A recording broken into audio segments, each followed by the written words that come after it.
तुम कायर हो, कायर। तुम सिर्फ बातें कर सकते हो, सिर्फ बातें। तुम्हें कुछ नहीं आता है। दम है तो कुछ करो, करो कुछ। तुम्हें मेरी आवाज आ रही है? अगर मेरी आवाज आ रही है तो जैसा मैंने कहा है तुम्हें करना होगा। मार दो उसे। मेरा कहा मानो और जो मैंने कहा है वो करो तुम। मार दो उसे। योर ऑनर, सारे गवाह और सबूत यही साबित कर रहे हैं कि खून प्रीतिका ने ही किए हैं। नहीं नहीं जज साहब, ये सब झूठ है। झूठ तो आप बोल रही हैं प्रीतिका जी, खून आप ही ने किए हैं। नहीं जज साहब, मैं बेकसूर हूँ जज साहब, निर्दोष हूँ मैं। Your honour, your honour. हाँ मैं सुन रहा हूँ, बोलो क्या कहना है तुम्हें। योर ऑनर, मेरे फाजिल दोस्त नीलेश जी के पास अपने डिफेंस में पेश करने के लिए कुछ है ही नहीं। कोर्ट का कीमती वक्त जाया न किया जाए।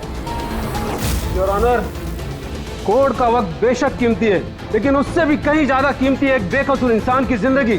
मैं ये साबित कर दूंगा। मेरा कहा मानो और जो मैंने कहा है वो करो। Order order. फैसला सुनाने से पहले अदालत 2 घंटे के लिए स्थगित की जाती है। That's all.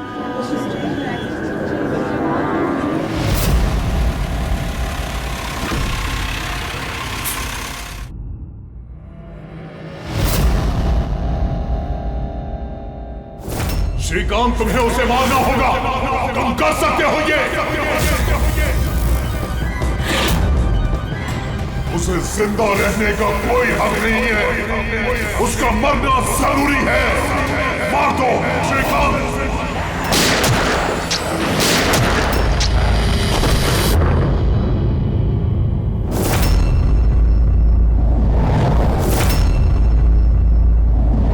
इन लोगों का कहना है कि प्रीतिका यहाँ पर थी जब जज श्रीकांत यहाँ पर आए और उन्होंने उस पर गोली चलाई।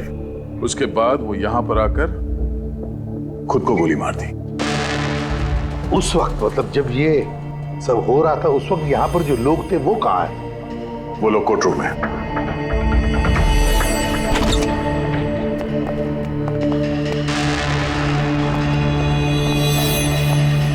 जरा डिटेल में बताइए क्या हुआ यहाँ पर। सर, एक केस की सुनवाई चल रही थी। जज श्रीकांत जी की हालत कुछ ठीक नहीं लग रही थी। उन्होंने 2 घंटे का रिसेशन लिया और अचानक चेंबर में आए और उन्होंने अपने आप को और प्रीतिका को गोली मार दी। लेकिन वो गन तो रखते ही नहीं थे। उनके पास गन कहाँ से आई?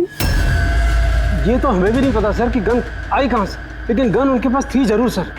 तो गन का इंतजाम पहले से कर रखा था। लगता है जज साहब ने पूरी प्लानिंग की थी कृतिका का खून करने की। लगता तो ऐसे ही है। वैसे जज साहब की इस केस में कोई पर्सनल इन्वॉल्वमेंट थी? नहीं सर, ऐसा तो कुछ भी नहीं था। कृतिका के साथ कोई व्यक्तिगत दुश्मनी? जज साहब तो बहुत ही सुलझे हुए इंसान थे सर। केस के हर एक पहलू पर बहुत ही बारीकी से गौर करते थे सर। मुझे पिछले कई दिनों से लग रहा था कि कुछ ना कुछ गलत जरूर है उनके साथ। मैम, क्या जज साहब की तबीयत ठीक नहीं थी? वो तो मुझे नहीं पता, लेकिन हाँ, उनको कुछ अजीब अजीब सी आवाजें सुनाई दे रही थी। वो सब हम एक बार। आ जाइए श्रीकांत, खाना लगा रही हूँ।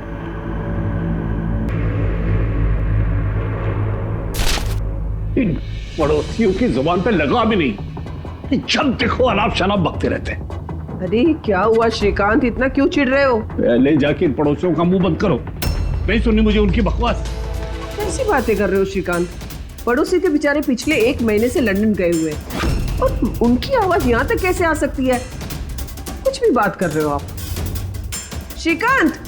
कौशल, पता नहीं श्रीकांत को क्या हो गया है, कुछ अजीब सा बिहेव कर रहे हैं। और पता है तुम्हें, उसे पड़ोसियों की आवाज सुनाई दे रही है जबकि वो घर बंद है, वहां पे कोई नहीं है। किसे बता रही हो? किसे बता रही हो? और तुम क्या समझती हो? तुमसे झूठ बोल रहा हूं मैं? पूरा बात ऐसे, नाटक बंद करो। बताओ तुम लोगों ने इस घर में क्या छुपा रखा है?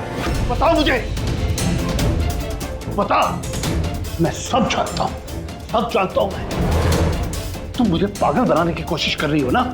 श्रीकांत, ये तुम्हें क्या हो गया है? हाँ, अपनी हालत देखो क्या बना के रखी है। और यहाँ पे कोई नहीं है, किसकी आवाज सुनाई दे रही है तुम्हें? सुनाई दे रही है मुझे, उनकी आवाजें सुनाई दे, यही है, लेकिन मैं किसी की नहीं सुनूंगा, किसी की नहीं सुनूंगा। कहीं उन्हें कोई दिमागी बीमारी तो नहीं थी? नहीं सर, 15 अप्रैल तक तो ठीक थे, लेकिन हम रेड कैंडी हॉस्पिटल गए थे ना, उसके बाद ये सब कुछ होने लगा था उनके साथ। Red candy hospital?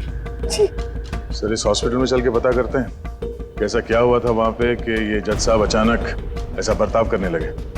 सर, इस केस में आखिर बचा ही क्या है? जिस आदमी ने खून किया उसी ने अपने आप को मार लिया। वही तो पता लगाना है ना फ्रेडी, वही तो पता लगाना है कि एक जज ने अपने सामने वाले आरोपी को गोली क्यों मार दी, खून क्यों किया, और तो और उसके बाद में अपने आप पर भी गोली चलाई। क्यों?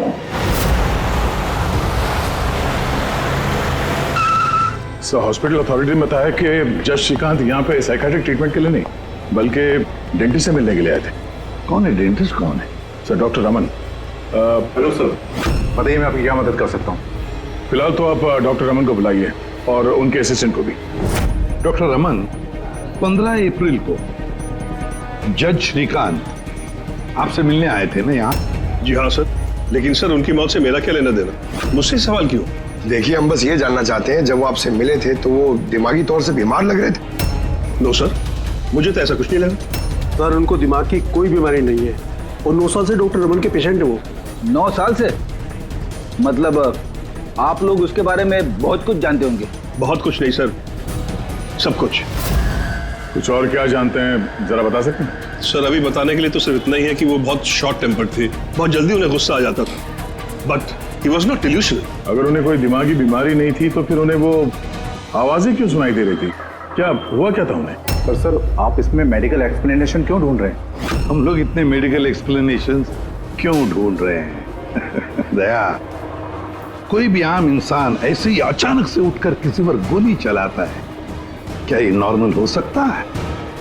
नहीं, कुछ ना कुछ तो गड़बड़ जरूर है, कुछ तो हुआ है, पर क्या?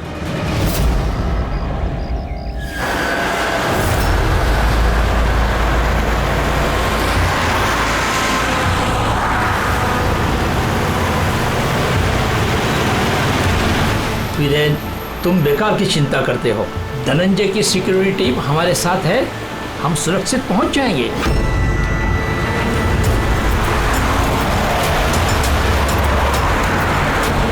वो बात तो ठीक है, लेकिन आपको धमकियां मिल रही हैं। देखो वीरेन, हमारे कामों में धमकियां मिलती रहती है और ऐसी धमकियों से मुझे डर नहीं लगता है। देखो, डर तो मुझे भी नहीं लग रहा, क्योंकि मुझे धनंजय और उसकी टीम पे पूरा भरोसा है।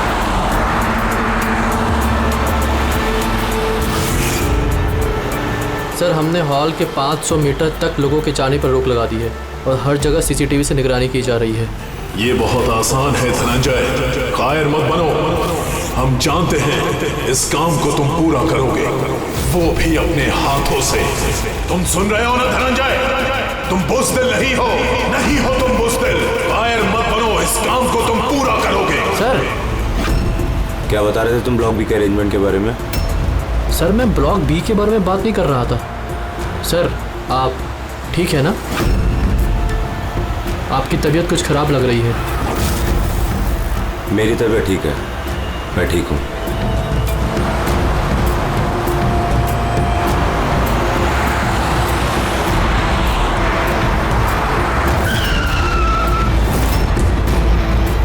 धनंजय, तुम्हें उसे मारना होगा। खत्म कर दो उसे। मार दो धनंजय, मार दो। गाड़ी रोको।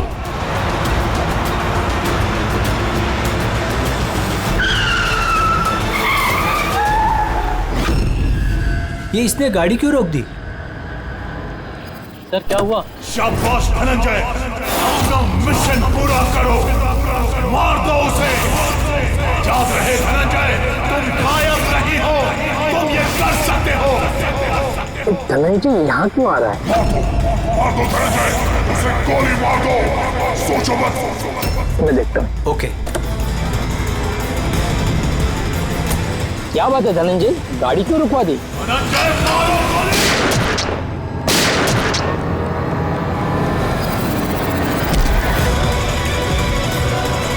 ओह माय गॉड! संजीव जी, आपको क्या हो गया? धनंजय, ये क्या कर दिया तुमने?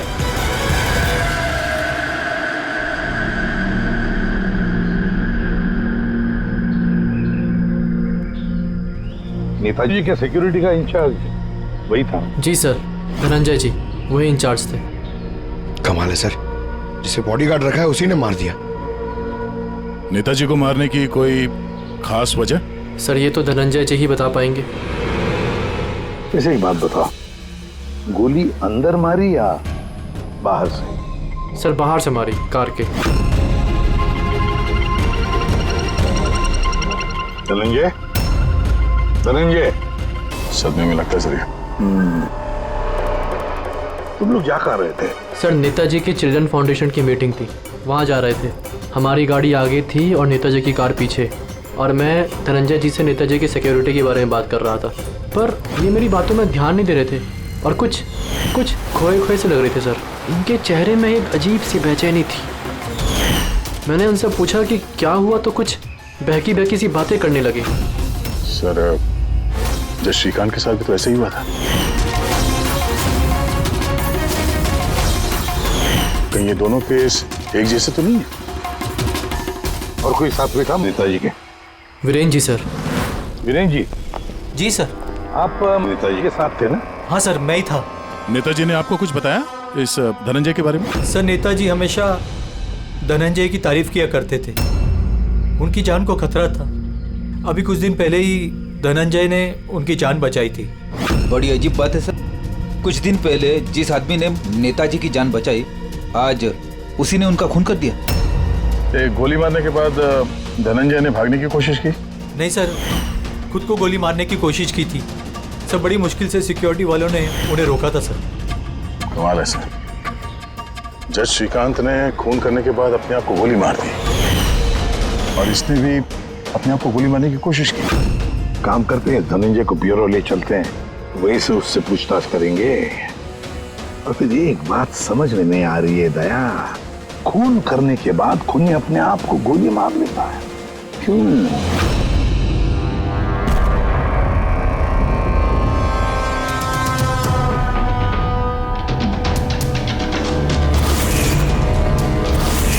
बस डॉक्टर बीना ये क्रिमिनल साइकोलॉजी में रिसर्च कर रही है। हाँ, इन्हीं दोनों केस के बारे में बता दिया? Yes boss.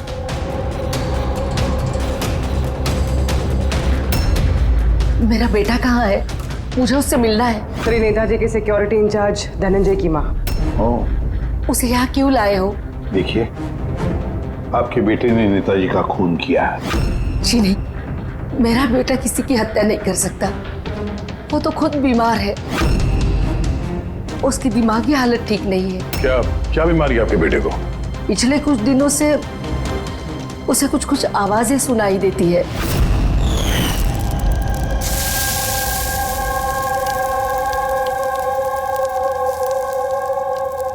धनंजय, क्या बात है बेटा? बड़े परेशान लग रहे हो। ऑफिस में कोई प्रॉब्लम है क्या? कोई टेंशन? 2 दिनों से तुम मेरे साथ भी ठीक से बात नहीं कर रहे हो। कोई तो है यहाँ। सुनो ना, मैं तुम्हारी फेवरेट सब्जी बना रही हूँ, पालक की। इस घर में कोई तो है जो मुझसे बात कर रहा है। अरे मैं ही तो बड़बड़ा रही हूँ, दूसरा कौन बात करेगा घर में? कोई तो है हमारे अलावा इस घर में जो मुझसे बात कर रहा है। माँ, माँ, कोई तो है इस घर में हमारे अलावा। माँ, मुझे अजीब सी आवाजें सुनाई दे रही हैं। कोई मुझसे बात कर रहा है। हम दोनों के सिवा कोई नहीं है बेटा घर में। कोई है जो मुझसे बातें कर। बंद हो गई आवाज, फिर से आ रही है। कोई तो है माँ। कोई नहीं है, कोई नहीं है। अरे कोई तो है माँ यहाँ पर। कोई नहीं है बेटा, तुम यहाँ आ जाओ। लगता है तुम्हारी तबीयत ठीक नहीं है, अभी डॉक्टर के पास जाना चाहिए। लेकिन ऐसा तो स्किज़ोफ्रेनिया में होता है। स्किज़ोफ्रेनिया? हाँ, जैसे कि आप सभी लोग जानते हैं कि स्किज़ोफ्रेनिया एक मानसिक बीमारी होती है। ऐसे में पेशेंट को बहुत सारी आवाजें सुनाई देती हैं, लोग ना होने के बावजूद भी दिखाई देते हैं और पेशेंट अपने आप को मारने की कोशिश भी करता है। क्या आप मुझे बताएंगे कि इन दोनों पेशेंट की उम्र क्या थी? श्रीकांत जी की उम्र 50 साल और धनंजय 42 साल का। लेकिन इस उम्र में स्किज़ोफ्रेनिया नहीं होता।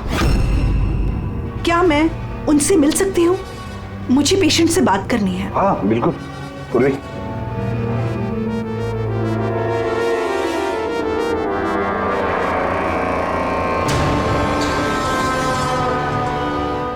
धनंजय, तुमने संजीत को क्यों मारा? मैं कुछ पूछ रही हूँ। धनंजय, तुमने संजीत को क्यों मारा? मुझे कुछ आवाजें सुनाई दे रही थी जो मुझे उकसा रही थी। कह रही थी कि मैं बुज़दिल हूँ, कायर हूँ, मैं किसी का खून नहीं कर सकता। और उस आवाज ने मुझे इतना उकसाया कि मैंने खून कर दिया।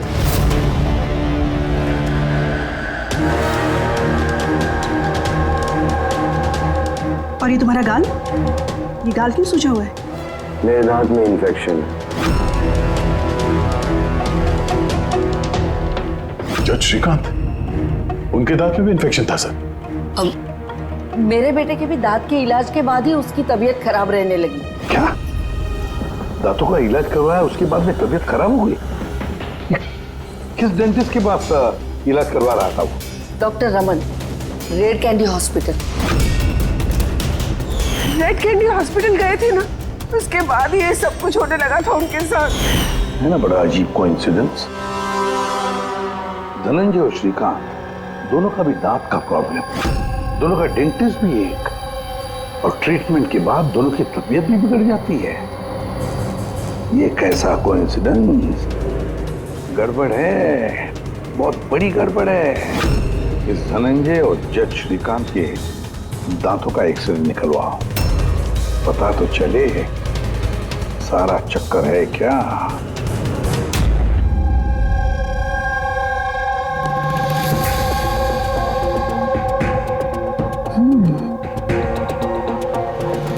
ये क्या हो सकता है? सर, ये देखिए। क्या? ये मार्क्स। हाँ यार, दांतों में ये क्या है? फॉरेन ऑब्जेक्ट जैसा। एग्जैक्टली, ऊपर से दोनों आदमियों के दांतों में।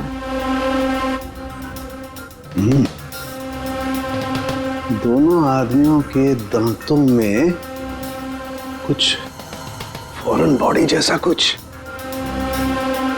क्या हो सकता? तारिका, एक काम करो, एसीपी साहब को फोन कर दो, उन्हें बोल दो कि केस की जड़ मिल गई है।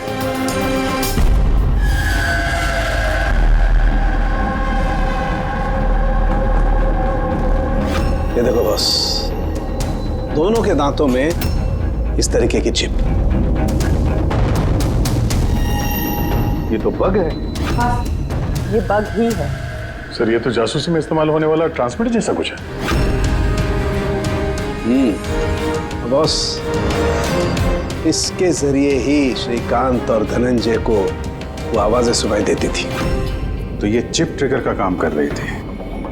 इसी के जरिए वो उकसाने वाली आवाजें उनके कानों तक पहुंच रही थी और वो लोग किसी की जान तक लेने को मजबूर हो गए। मुझे तो लगता है ये काम डॉक्टर रमन का ही है। उन्होंने ही दांतों की ट्रीटमेंट की थी। पूछताछ करनी पड़ेगी डॉक्टर रमन से, और एक एक्सपर्ट को भी बुलाओ। ट्रांसमीटर के बारे में पूरी जानकारी लेते हैं उससे। डॉक्टर रमन, दांत में ट्रांसमीटर लगाने का काम कब से शुरू कर दिया आपने? ट्रांसमीटर? हाँ। किस ट्रांसमीटर की बात कर रहे हैं आप सर? उसी ट्रांसमीटर की बात कर रहे हैं जो जज श्रीकांत और सिक्योरिटी ऑफिसर धनंजय के दांत में फिट किया गया था। देखिए, मेरा यकीन कीजिए, मैंने कोई ट्रांसमीटर नहीं लगाया है। ये क्या बकवास कर रहे हैं आप? डॉक्टर साहब, दांतों में ट्रांसमीटर क्यों लगवाएंगे? सर, आप हमारे हॉस्पिटल को बर्बाद करने पे तुले हैं। डॉक्टर रमन हमारे हॉस्पिटल के जिम्मेदार डॉक्टर हैं सर। ये इस तरह का काम हरगिज नहीं कर सकते। और इस तरह का काम यहाँ पे हुआ तो है। हमें श्रीकांत और धनंजय के दांत से ये ट्रांसमीटर मिला है। और इन्हीं ट्रांसमीटर्स की वजह से वो दोनों भी स्किज़ोफ्रेनिक बन गए। सर वो दोनों मेरे बहुत पुराने पेशेंट हैं। श्रीकांत 9 साल और धनंजय 2 साल। सर भला मैं अपने पेशेंट के साथ ऐसा क्यों करूं? ये तो आप बताइए ना, क्यों लगाया ट्रांसमीटर? मेरा यकीन कीजिए, मैंने कोई ट्रांसमीटर नहीं लगाया। क्योंकि डॉक्टर रमन के पास ट्रांसमीटर बनाने और उससे मोलार इम्प्लांट्स की ट्रेनिंग ही नहीं है। ये सिर्फ डॉक्टर हैं, दांतों के अच्छे डॉक्टर। और सर हम यहाँ पे दांत लगाते हैं, बनाते नहीं। दांत तो बाहर से ऑर्डर देने पे आता है। कहाँ से ऑर्डर करते हैं आप ये दांत? डेंजा बायोकेयर। डेंजा बायोकेयर। रेडी पंकज, डॉक्टर रमन की चेम्बर्स अच्छी तरह से चेक करो, एक एक कोना छान मारो। और कितने लोगों के दांत इम्प्लांट किए हैं? जी लगभग 20 लोगों का। अच्छा, तो उन सभी लोगों के नाम और पता चाहिए हमें। दया सर, हो सकता है इन 20 लोगों की जान को खतरा हो।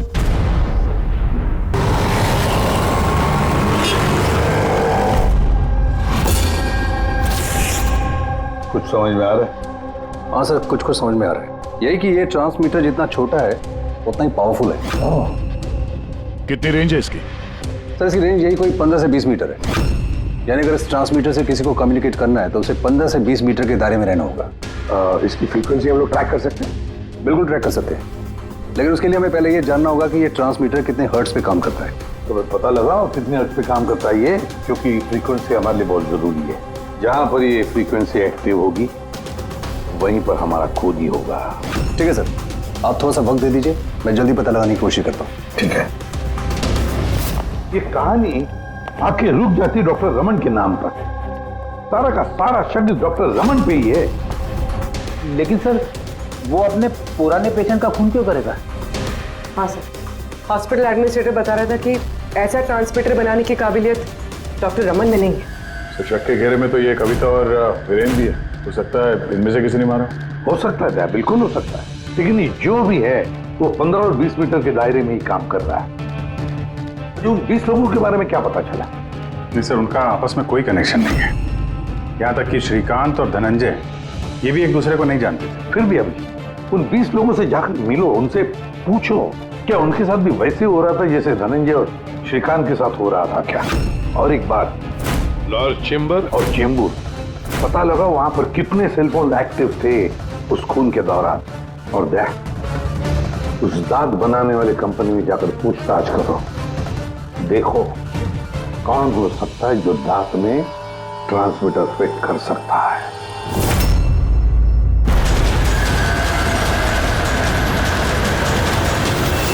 विनय आपका ही नाम है? जी हाँ, मेरा ही नाम है। सॉरी मैंने आपको पहचाना नहीं। हम CID से। सर मुझसे कोई गलती हुई क्या? नहीं, अब गलती नहीं हुई। एक्चुअली एक केस के सिलसिले में हम कुछ पूछताछ करने आए हैं। आपके दांतों में कुछ प्रॉब्लम थी ना? हाँ। ये इलाज कहाँ कराया था आपने?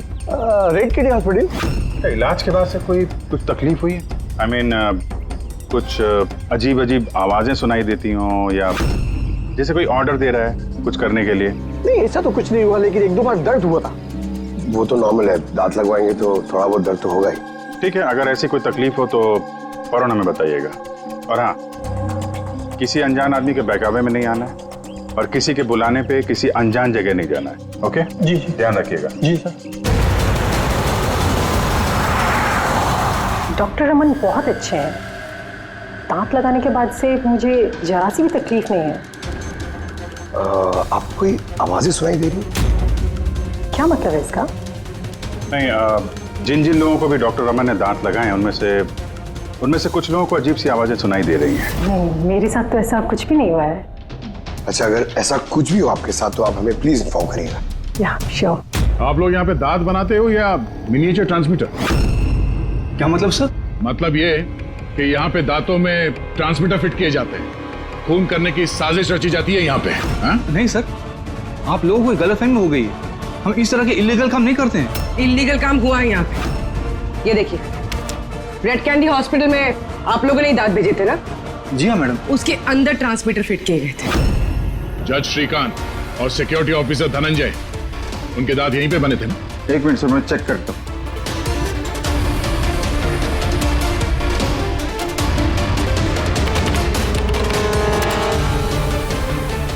हाँ सर, दांत तो यही बने हैं, लेकिन अगर वो हमारी एम्प्लॉय रूपाली होती जिसने ये दांत बनाए हैं तो सच्चाई पता चल जाती। कहाँ है आपकी वो एम्प्लॉय रूपाली? वो तो कल रात गुजर गई। कैसे गुजर गई? उसे अस्थमा अटैक हुआ था, लेकिन हैरानी की बात तो ये है कि उसे कभी अस्थमा था ही नहीं। जी हाँ सर। उसके घर का एड्रेस देना सर। दांत कब लगवाया आपने? सर 2 महीने हो गए। कोई प्रॉब्लम हुई आपको? नहीं, कोई प्रॉब्लम नहीं सर, जब से दांत लगाया सब ठीक है सर। कुछ आवाजें सुनाई दे रही हो अजीब अजीब सी? नहीं सर, पर हुआ क्या सर? देखिए, रेड कैंडी हॉस्पिटल में जितने लोगों ने भी ट्रीटमेंट कराया उन्हें कुछ प्रॉब्लम्स हो रही हैं और उनमें से 2 जन की तो मौत भी हो चुकी है। सर मैं मरना नहीं चाहता सर। नहीं, आप घबराइए मत, ऐसा कुछ नहीं है। आपको कभी भी ऐसी कोई प्रॉब्लम हो कि कुछ अजीब अजीब सी आवाजें सुनाई दे रही हो, या फिर कोई ऐसा आदमी दिख रहा हो जो है नहीं, मतलब दूसरे बोल रहे हैं कि किससे बात कर रहे हो, तो अगर ऐसा कभी हो तो फौरन हमें कांटेक्ट करिएगा। और कितने लोग बचे पंकज? सर चेक करने के लिए और 5 लोग बचे हैं सर। 5 को भी जल्दी से जल्दी चेक करना होगा। क्या पता उस हत्यारे का अगला निशाना इन्हीं में से कोई हो। हाँ सर।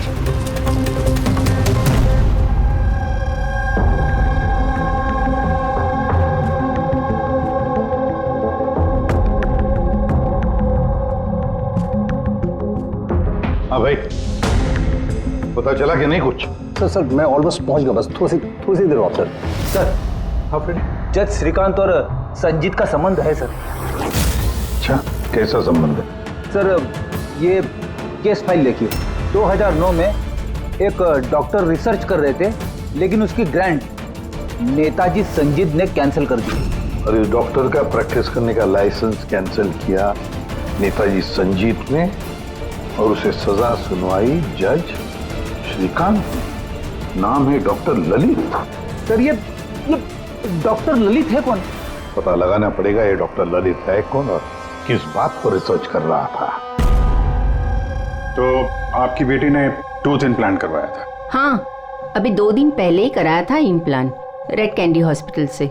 सर जिस दिन से टूथ इम्प्लांट करवाया है अजीब अजीब बातें करती है और बहुत डरी हुई भी है। मॉम, क्या हुआ, कुछ चाहिए? कोई आया क्या घर में? कोई भी तो नहीं। नहीं मॉम, कोई तो है घर में। मैं हूँ, तुम हो, और पापा तो हांगकांग में है, और कोई आएगा तो बेल बजाएगा ना।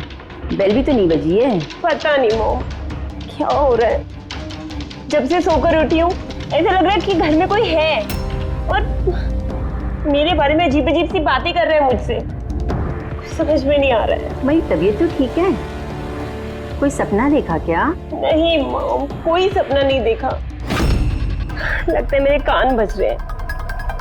मॉम प्लीज एक काम करो, मुझे एक कप चाय दे दो मेरे रूम में, मेरा सर घूम रहा है। तो अभी जिया कहाँ है?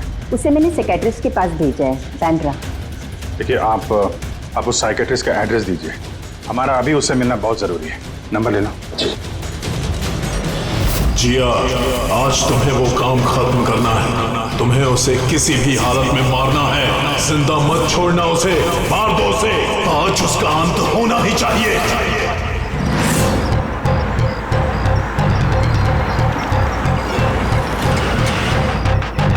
कहाँ जाएंगे मैडम? जेके मार्केट। उसे कहो तुम्हें जेके मार्केट जाना है। मैंने कहा मैडम कहाँ जाएंगे? जेके मार्केट। जी बैठिए।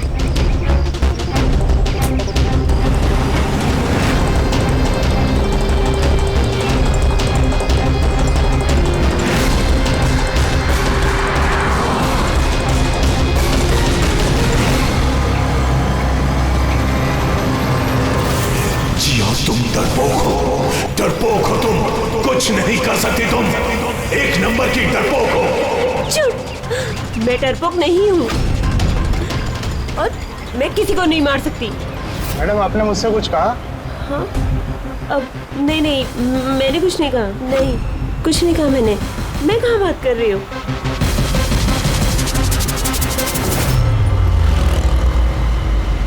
जिया, तुम्हें उसे मारना होगा। तुम उसे जिंदा नहीं छोड़ सकती, तुम्हें उसे मारना होगा जिया, मारना होगा तुम्हें। नहीं, मैं किसी का खून नहीं करूंगी, किसी का भी नहीं। अरे भैया, गाड़ी क्यों रोक दी? मैडम, गाड़ी आगे नहीं जाएगी। क्यों नहीं जाएगी? मैंने कहा है मैडम, गाड़ी आगे नहीं जाएगी। अगर ले जाना ही नहीं था तो बैठाया क्यों? मैडम, आप उतरती है या मैं गाड़ी से उतर जाऊं?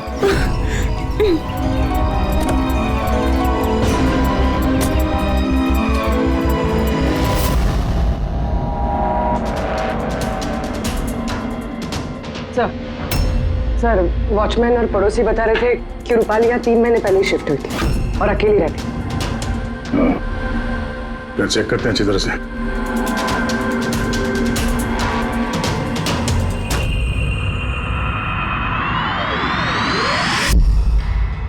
ये क्या है?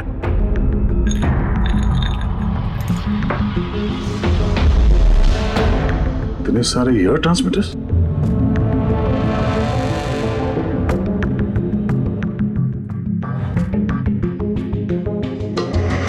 ये डॉक्टर रमन की पेशेंट्स की पूरी डिटेल्स भी है इसमें। ये देखो। सर, ये जिया तो वही है जिसके बारे में अभिजीत सर ने हमें बताया था। सर, ये रूपाली, ये कहीं किसी की कठपुतली तो नहीं थे? हो सकता है, शायद खुनी को पता चल गया होगा कि हम लोग रूपाली तक पहुंच जाएंगे, इसलिए मार दिया उसे।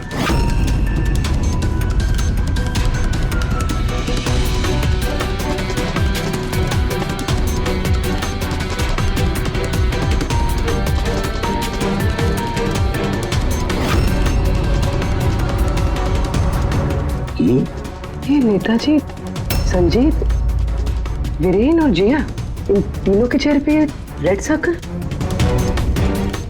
नेताजी के चेहरे पे क्रॉस मारा हुआ है। नेताजी तो मारे गए, अब बचे ये वीरेन और ये जिया। मतलब अगला नंबर इनका है।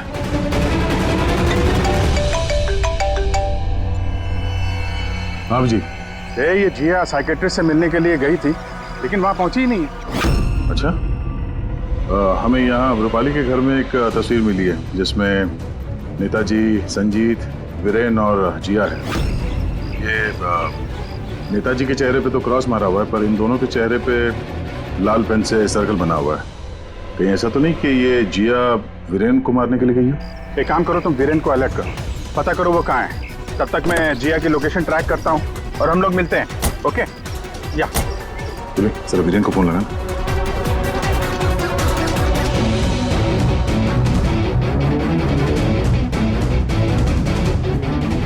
सर, वीरेन का फोन तो बंद है। सर, मिल गया। हाँ सर, ये ट्रांसमीटर 1.8 मेगाहर्ट्ज से 2 मेगाहर्ट्ज के बीच में काम करता है। ग्रेट।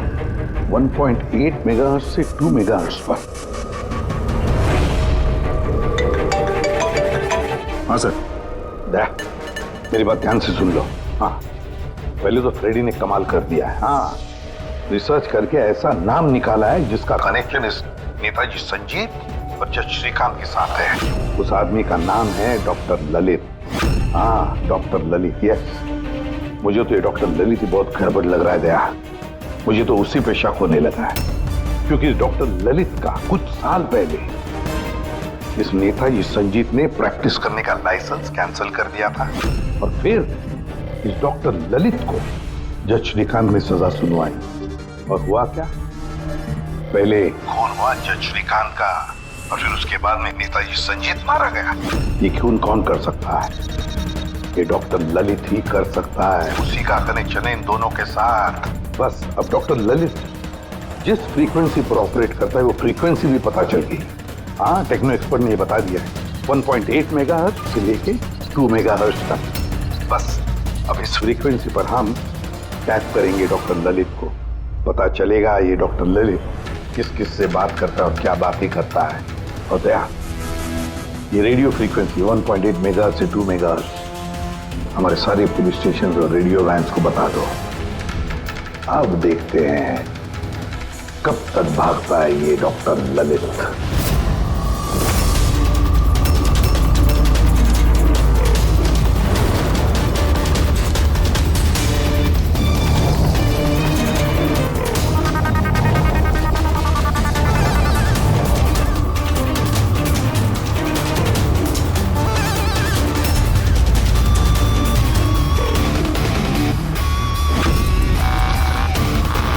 इस फ्रीक्वेंसी पे कोई हरकत नजर नहीं आ रही। जब भी बोलेगा पकड़ा जाएगा। पूरी मुंबई इस फ्रीक्वेंसी को हर 5 किलोमीटर में ट्रैक कर रही है। अगर जिया वीरेन को मारने निकली है तो वो खूनी 1.8 या 2 पे जरूर आएगा।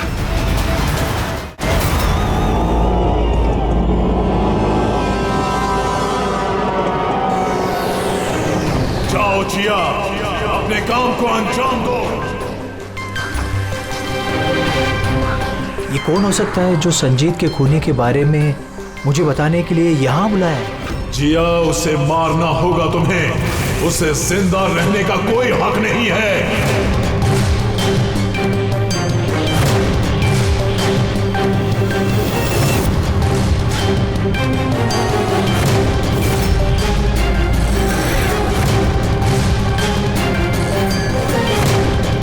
ज्यादा सोचो मत, मार दो जिया, उसे मार दो। उसे जिंदा रहने का कोई हक नहीं है। उसकी तरफ देखो, पहचानो उसे, वो तुम्हारे सामने है। Kill him। उसे जिंदा रहने का कोई हक नहीं। उसी की आवाज है, फ्रीक्वेंसी लोकेट करो। देखो, अपनी बैग से गन निकालो।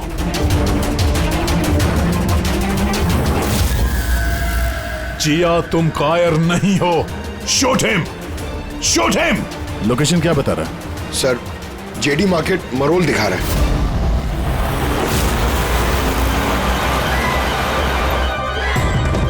कम ऑन जिया, मारो, मारो उसे।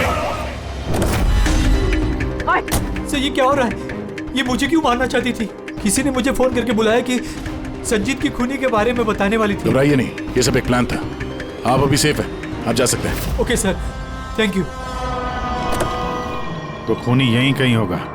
भीड़ में मिक्सअप हो गया है। सिग्नल यहीं है, देखते हैं।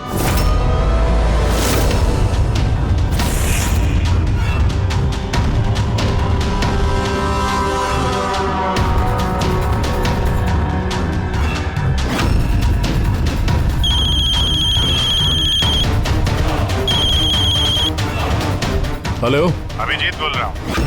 कभी हमसे भी मिल लिया करो। अरे इधर उधर क्या देख रहा है? तेरे पीछे हूँ। डॉक्टर ललित।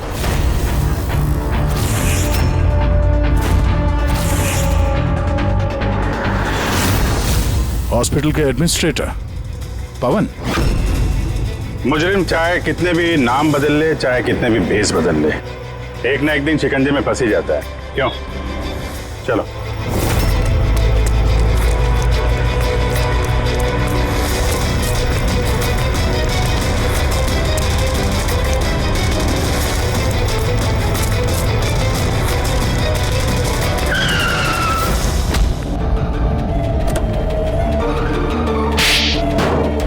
जज श्रीकांत और नेताजी संजीत, इन लोगों का खून क्यों करवाया तुमने? से बदला लेना चाहता था।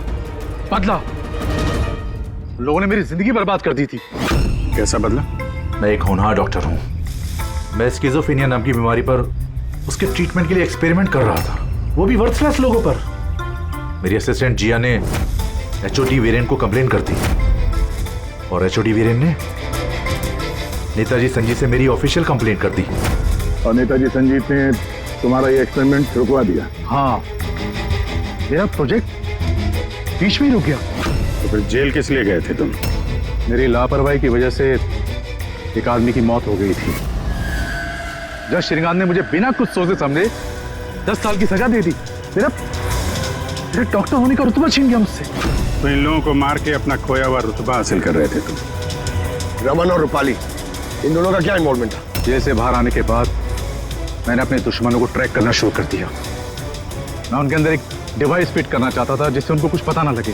डॉक्टर रमन और रूपाली मेरी इसमें मदद कर रहे थे। उन लोगों ने कैसी मदद की? जज श्रीकांत और जिया को दांतों में प्रॉब्लम थी। वो अपने चेकअप के लिए डॉक्टर रमन के क्लिनिक पे जाते थे। नेताजी संजीत के दांतों में कोई प्रॉब्लम नहीं थी, बल्कि उनके बॉडीगार्ड धनंजय को दांतों में प्रॉब्लम थी। मैंने उसे फ्री डेंटल चेकअप का लालच दिया और डॉक्टर रमन के क्लिनिक पे भेज दिया। डॉक्टर रमन ने उन्हें नया दांत लगाने की सलाह दी और मेरे कहने पे रूपाली ने उनके दांतों में डिवाइस फिट कर दिया। और रूपाली सब करने के लिए मान गई? हाँ, क्योंकि मैं रूपाली से प्यार करता था। हम दोनों ने मिलकर एक डेंटल क्लिनिक खोला था। रूपाली इस काम में मेरी मदद कर रही थी। तो फिर उसका खून क्यों किया तुमने? क्योंकि जब श्रीकांत और नेताजी के मरने से आप उस तक पहुंच जाते और वो मेरा नाम ले देती, इसलिए मैंने उसे हमेशा हमेशा के लिए चुप करा दिया। फिर बदला लेने के लिए क्या कुछ नहीं किया तुमने? इतनी सफाई से खून किए तो फायदा क्या हुआ? आखिर में पकड़े गए ना? मेरा मिशन किसी को मारना नहीं था सर, मैं बस अपने आप को जीनियस साबित करना चाहता था। मैं चलते फिरते इंसानों को हथियार बना सकता था। अगर यही दिमाग किसी अच्छे काम में लगाते तो आज मुजरिम नहीं बनते और जिंदगी भर जेल की सलाखों के पीछे सड़ते नहीं।